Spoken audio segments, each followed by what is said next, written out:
Imagine this. You're in the middle of a heated argument. Your chest is tight. Your voice rises.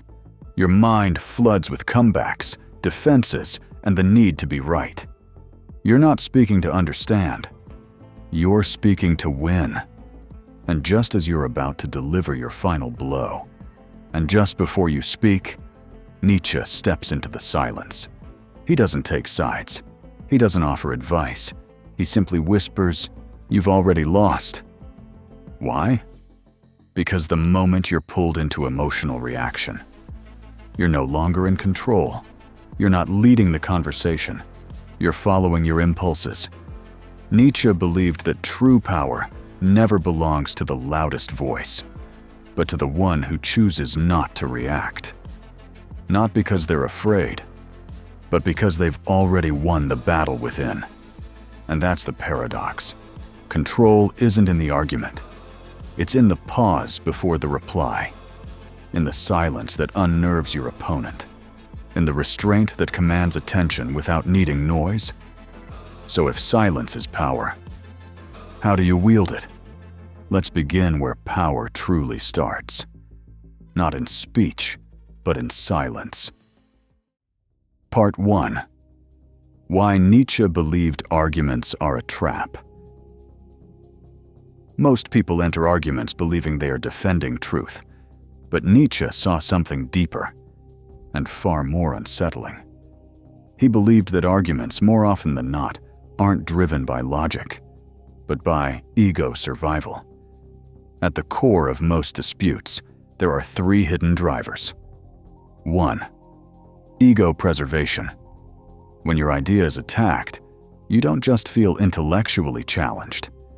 You feel personally diminished. To accept that you're wrong isn't just to admit a mistake, it's to question your very identity. So the mind resists vigorously. 2. Power dynamics. Many arguments have nothing to do with who's right, only who dominates, who speaks last, who controls the emotional tempo, who makes the other submit. This isn't about truth, it's a struggle for social hierarchy. 3. Herd validation. Sometimes we argue not to convince others, but to signal something to the group, to appear smart, to sound principled, to gain applause, even if it's silent. It's not about integrity, it's about optics. Nietzsche considered these tendencies not as signs of strength, but of weakness. Because the person who reacts emotionally, who feels the compulsive need to be right, who chases approval, is no longer acting. They're being acted upon. They've ceded control of their mind to the triggers of others. And that's the trap. The more emotionally invested you become in winning, the more you reveal your dependency on being perceived as superior. And in that moment, you've lost the one thing that makes you effective: influence. Nietzsche's solution? Don't react. Observe. Choose. Hold your center. Because the loudest voice isn't the most powerful. The most composed one is. So the next time you feel the pull to argue, ask yourself, is this about truth or about proving I'm not weak? Because if you're reacting, you're no longer deciding. But if words can entrap you, what happens when you master restraint? Part 2. The Übermensch and the will to not react. Nietzsche's concept of the will to power is frequently misunderstood. It's not about brute force or domination over others. It's about sovereignty over the self. For Nietzsche, real power was internal. It wasn't about controlling people. It was about shaping your own reality, even when the world tried to shape you first.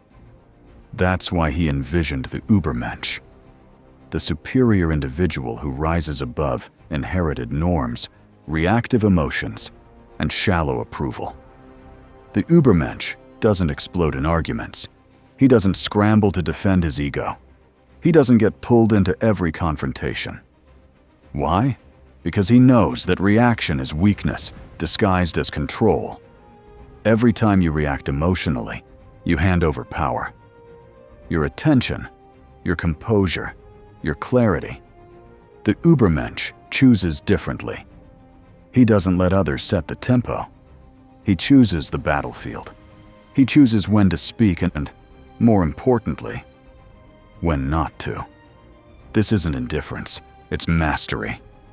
To understand this is to see the true meaning of Nietzsche's will to power. Not force, but formation. The ability to form your emotions, your speech, and your strategy, in alignment with your higher self, not your wounded instincts. Because the one who can be provoked can be controlled. And Nietzsche was ruthless in this insight. If they can trigger you, they can guide you, not through logic, but through manipulation. The Übermensch sees through this. He knows that attention is currency, and where you place it determines who's really in charge. So instead of reacting, he deliberates, he orchestrates, he lets others burn themselves out trying to prove something, while he quietly chooses when and how to enter. This is power, not in domination, but in restraint, not in reaction, but in intention. In a world addicted to noise, Nietzsche's Übermensch is the quiet strategist. Calm, centered, aware. He doesn't argue to be seen. He doesn't react to be right. He holds his power by mastering the urge to spend it. Still think silence is passive? Let's look at how history's most powerful minds used it. Part 3. Three masters of silent power: Socrates, Jobs, Musashi. If silence is a form of power, then history has already shown us its greatest practitioners. Let's begin with Socrates, the philosopher who never raised his voice, but still dismantled the foundations of people's beliefs. Socrates didn't debate to dominate. He questioned, relentlessly, methodically, and, most importantly, quietly. Imagine an arrogant Athenian politician claiming to be wise. Socrates doesn't argue. He simply asks, "What is wisdom?" The man responds confidently, but Socrates asks again and again, each time revealing contradictions in the definition. The politician doesn't fall because Socrates attacked him. He falls because Socrates let him collapse under the weight of his own logic. This is the brilliance of strategic restraint.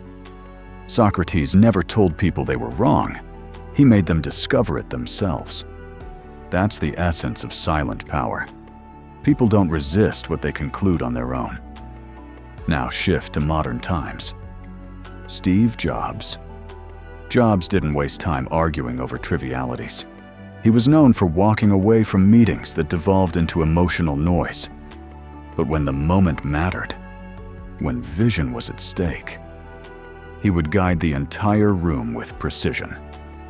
One iconic example, the iPhone design. Jobs wanted a full touchscreen. The engineers resisted, arguing it was impractical.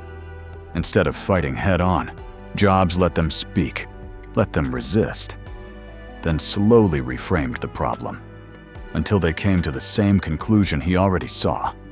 He didn't force agreement. He orchestrated alignment. Because Jobs understood, power isn't in being right. It's in helping others see what's right and think they discovered it themselves. That's how persuasion becomes art. And then, there's the warrior. Miyamoto Musashi, the undefeated samurai. Over 60 duels, never lost. But his greatest victories weren't physical, they were psychological. In his legendary duel with Sasaki Kojiro, Musashi arrived late, intentionally. Kojiro, already famous for his deadly sword, was furious. His rage became his weakness. Musashi entered the fight calm, composed, while Kojiro swung with emotion. He lost.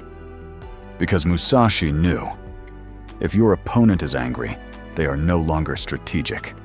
They are predictable, and predictable means beatable.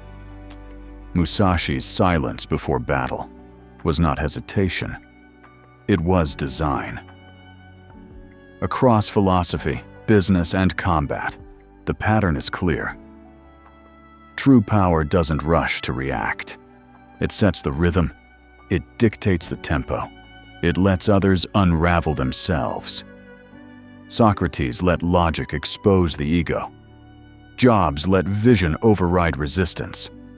Musashi let silence inflame the enemy. None of them fought for dominance. They designed the battlefield before the first word, or strike, was ever made. So why do most of us waste our energy arguing?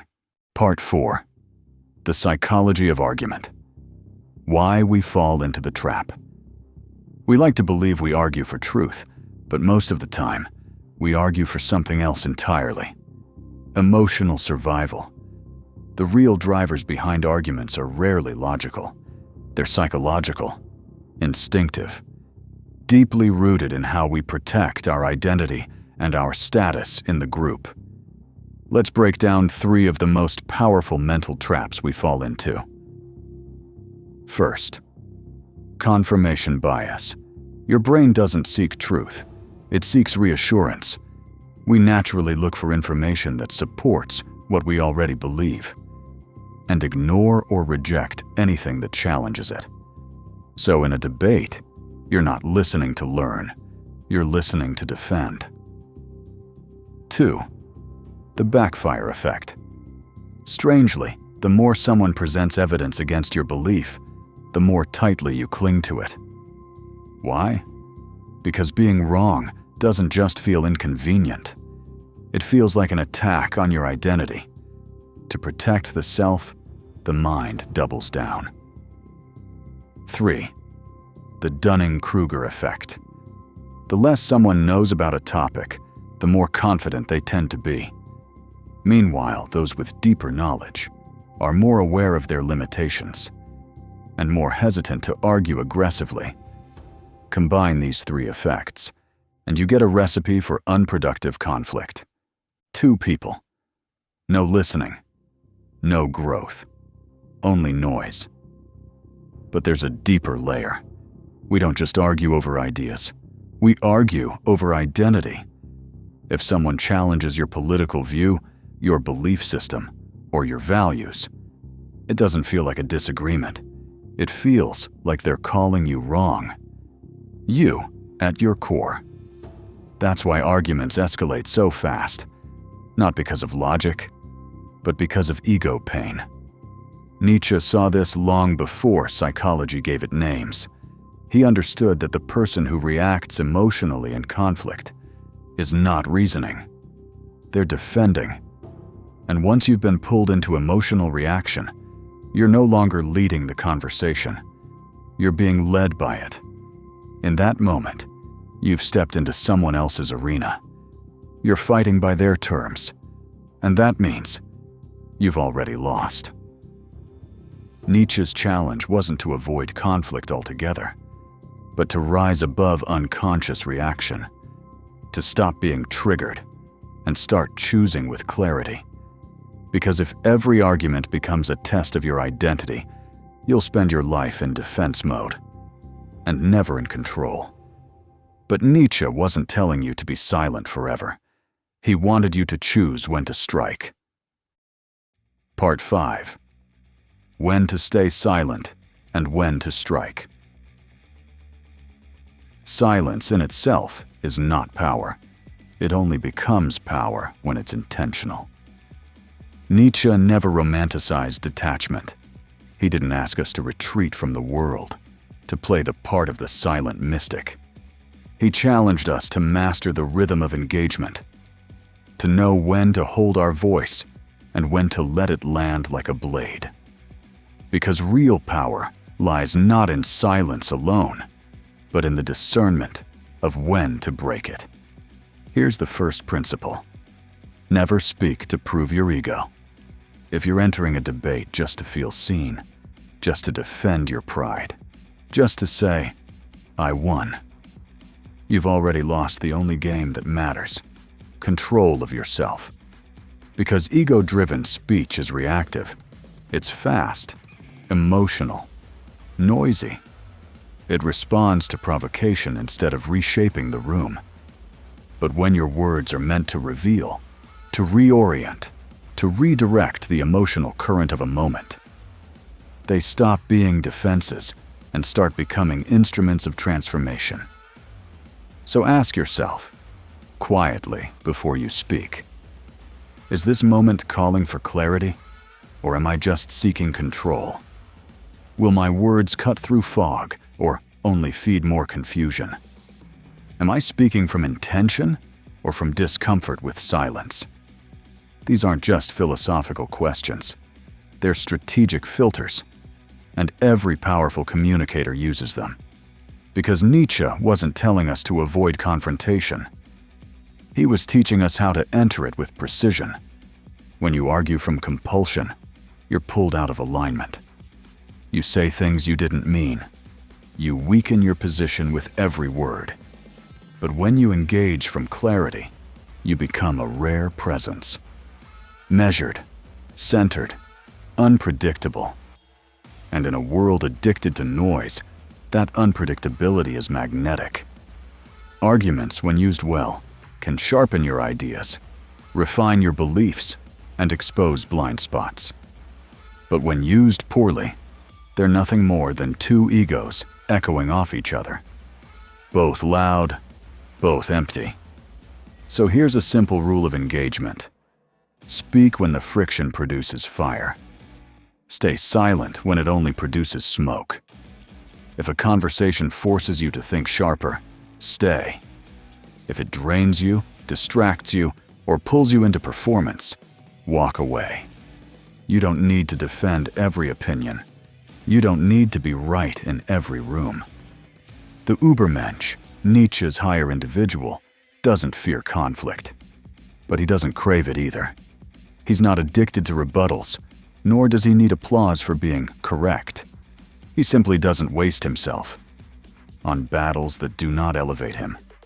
Because not every conflict is worthy of your mind.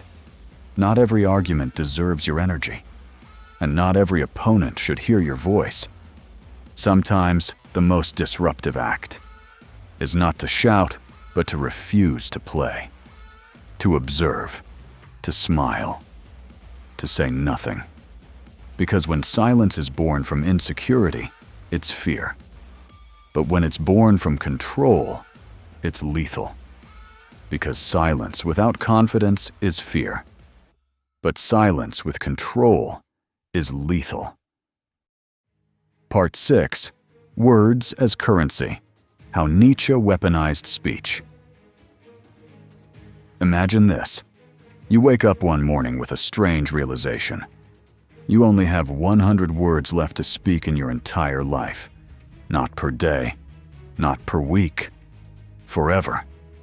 Every sentence, every syllable, now carries weight. Would you waste them defending yourself in a pointless argument?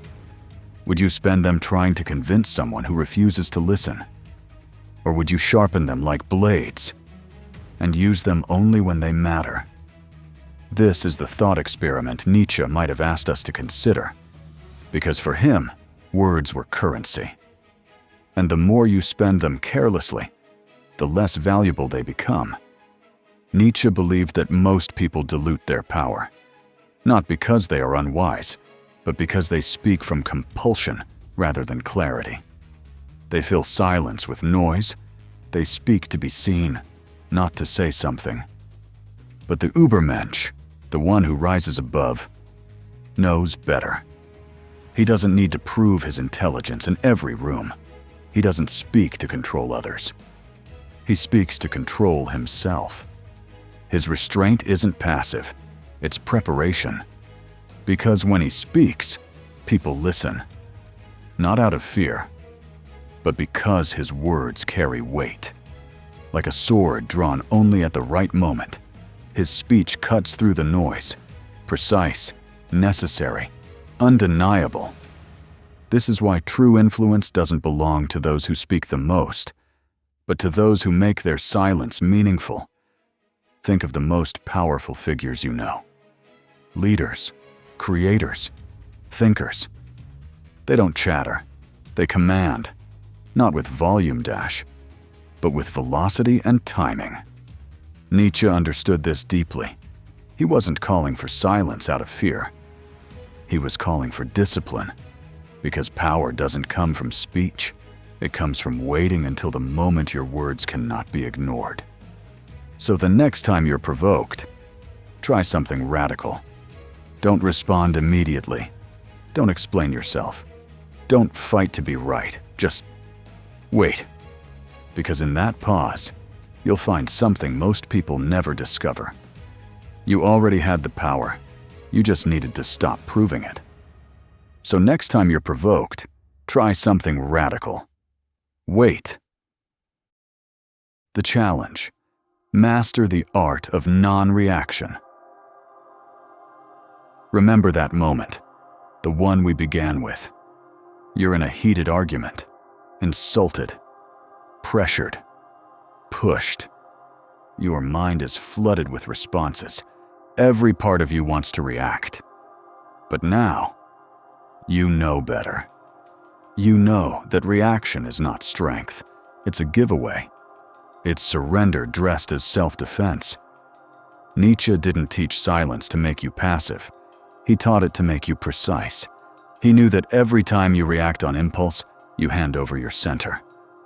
But when you pause, when you hold instead of respond, you reclaim control. Not just over the moment, but over your identity. So here's your challenge. Next time you're provoked, try not responding. Not out of fear, but out of power. Breathe. Observe.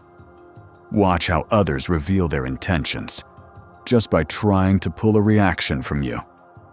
And when you do speak, make every word feel like a decision, not a reflex.